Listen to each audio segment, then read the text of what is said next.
D'être avec nous. Vous êtes le ministre délégué chargé de l'enseignement supérieur et de la recherche. Avec vous, on va forcément parler intelligence artificielle.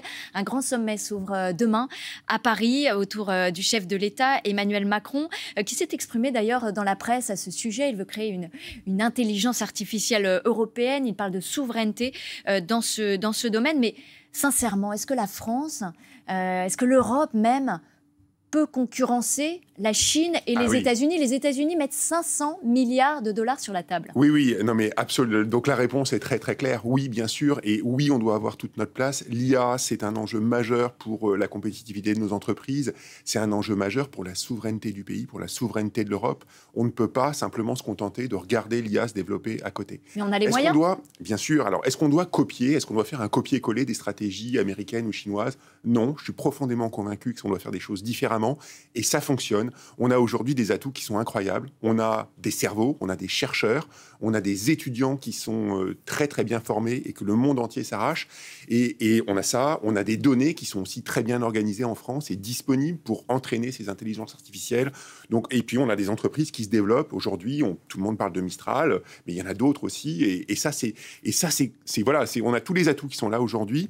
Et surtout, il faut être bien conscient du fait que on n'est pas du tout dans un monde stabilisé. C'est-à-dire qu'on voit des évolutions, on voit des ruptures incroyables en intelligence artificielle, le monde se bouleverse en permanence, et donc on a toutes nos cartes. Et ça ne veut pas dire que nécessairement, il faut investir 500 milliards pour pouvoir être un acteur majeur de l'IA demain. Je suis convaincu du contraire. Et cette stratégie, elle fonctionne. Il n'y a qu'à voir les annonces du président de la République, il n'y a qu'à voir les accords. Les Émirats Arabes Unis qui ont investi dans un énorme data center, 30 à 50 milliards. Et pourquoi 20 milliards aussi du Canada. Et pourquoi Parce qu'ils veulent s'installer à Saclay. Pourquoi Saclay? Parce que Saclay, c'est l'université Paris-Saclay, c'est l'école polytechnique, et c'est les endroits, c'est l'Institut Polytechnique de Paris. Pôle de compétences. C'est un pôle de compétences et de recherche.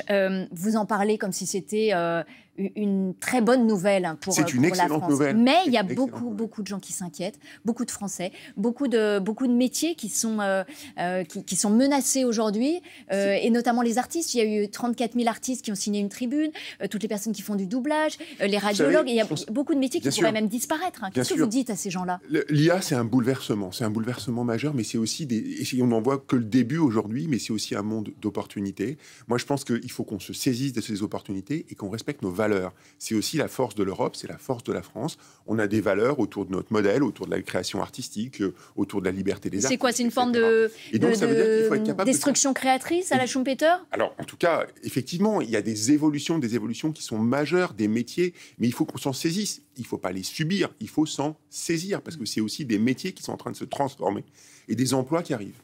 L'IA bouleverse aussi le monde de l'information avec l'IA générative et toutes ces fake news. Et le monde de la recherche, bien sûr.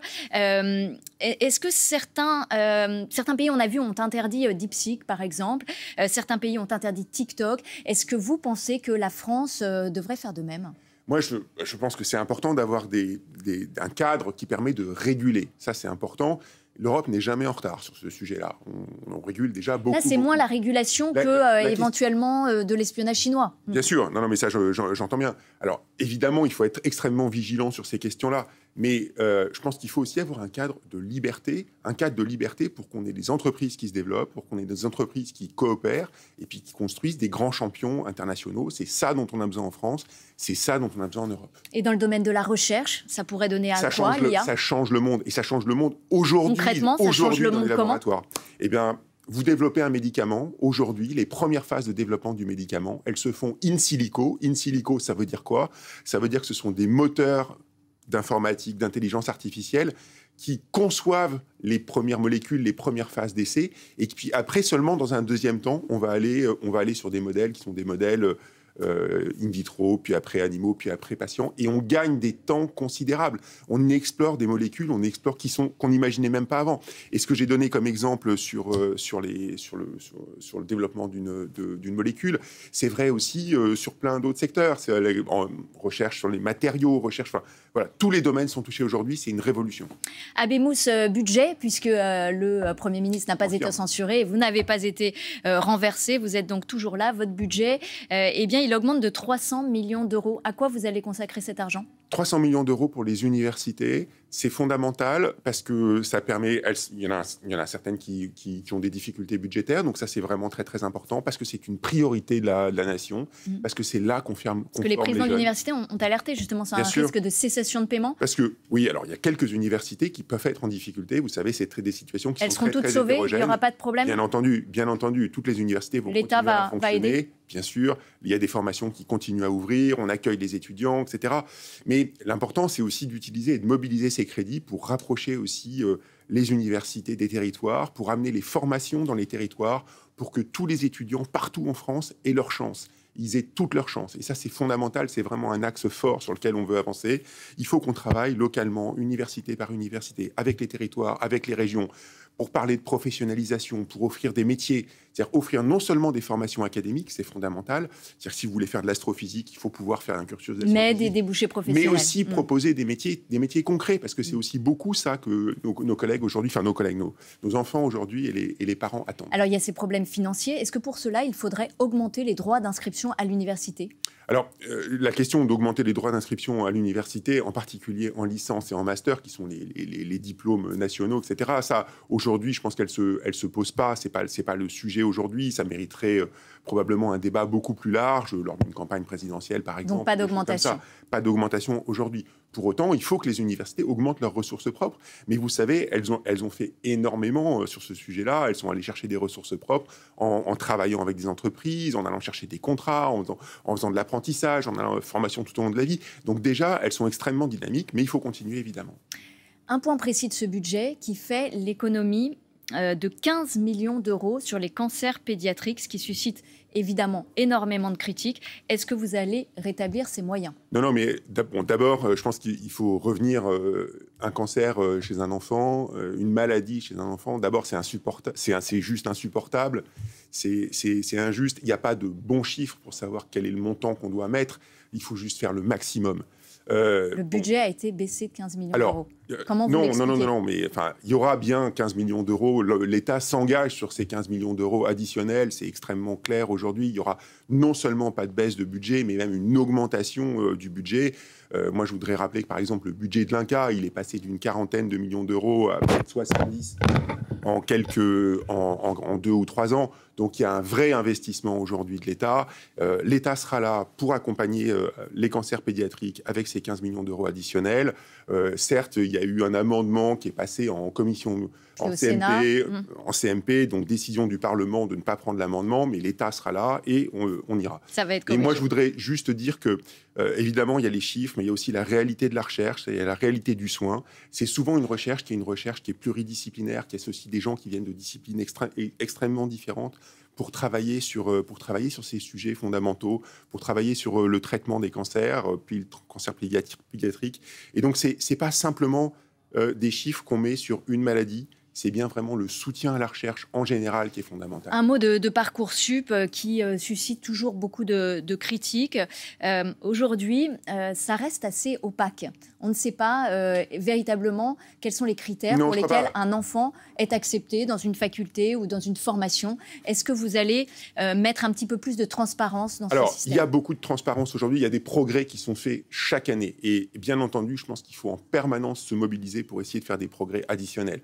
En termes déjà de compréhension, on a aujourd'hui en France, à travers une plateforme informatique, Parcoursup, c'est juste une plateforme informatique qui met quelque part des formations en face de candidats, de jeunes bacheliers. Mais il y a une sélection quand même. Qui est faite après par les établissements. Enfin, c'est pas vraiment une sélection, c'est quelque part un dialogue entre les élèves et la formation. C'est une capacité de voir toutes les formations aujourd'hui, d'avoir des informations claires, d'avoir un calendrier unique. C'est aussi le moyen de savoir, par exemple, quel est le salaire d'embauche à l'issue de votre formation. Donc, il y a tout un ensemble de choses qui sont aujourd'hui mises sur la plateforme. Elle progresse, elle doit continuer à progresser. Je pense que le sujet, c'est pas la plateforme elle-même. Le sujet, c'est la grande question de la capacité de l'orientation.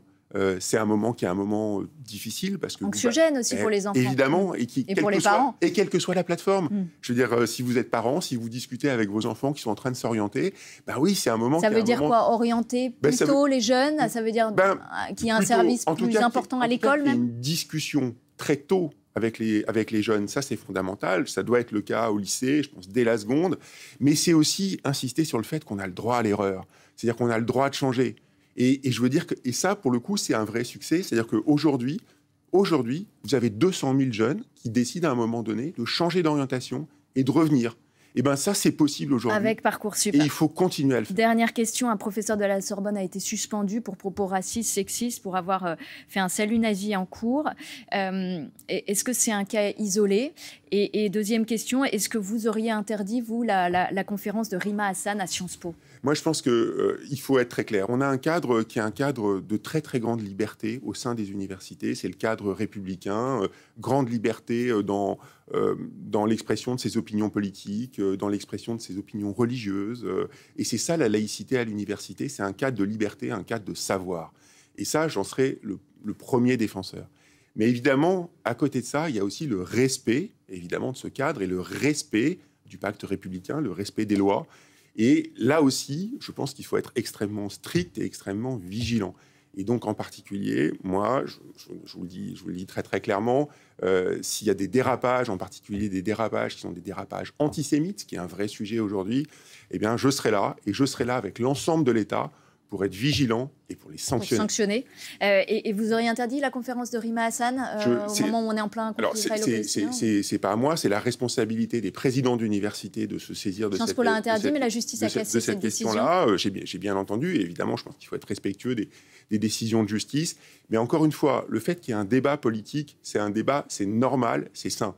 Il faut que ce débat, ce soit un débat pluriel, et il faut qu'il soit respectueux, et en particulier respectueux du cadre, en particulier respectueux et pas antisémite.